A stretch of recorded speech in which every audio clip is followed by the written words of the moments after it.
On va maintenant regarder la différence entre un objet path et timepath directement avec une petite simulation.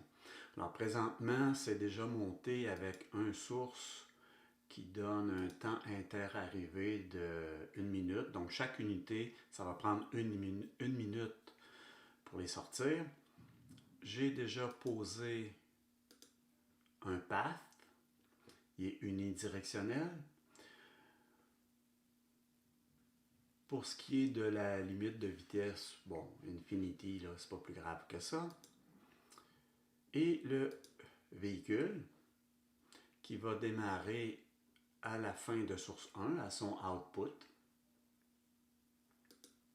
Et du output, c'est Ride on Transporter Always, parce qu'on va utiliser l'objet véhicule, donc un transporteur.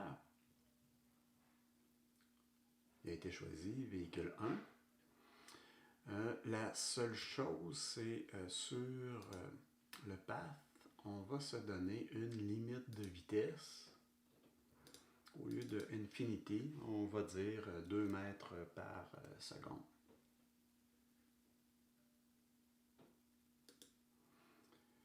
Le véhicule, sa vitesse est de 2 mètres par seconde ici. On peut changer ça, dire 1 mètre par seconde ou 5 mètres par seconde, peu importe.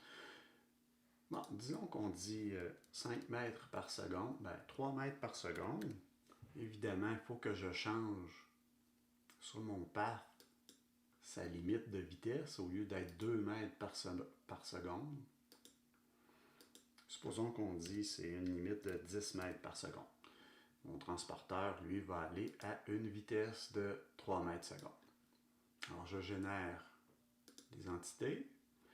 Regardez à l'œil le déplacement.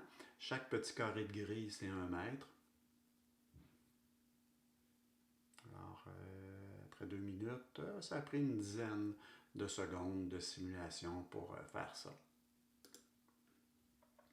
Maintenant, je vais changer le type. Au lieu d'un path, je vais changer, clic droit en cliquant dessus, Convert to Type, Time Path.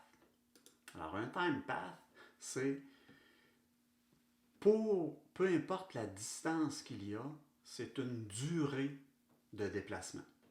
Alors, vous voyez, il est sélectionné. Travel Time, c'est, bon, à date, c'est 1 mètre, 1 minute pour faire tout le déplacement. On pourrait le faire plus rapide, moins rapide. Alors, 1 minute, tandis qu'on a vu, juste avec le path tout à l'heure, que ça prenait c'était quand même assez rapide. Alors là, il était à 1 minute pour faire le déplacement au complet. On roule, regardez la vitesse. Regardez en bas ici, ça va arriver à 1 minute. Il a fait la distance en 1 minute. Il revient rapidement, on s'entend. Maintenant, avec une charge, il prend 1 minute.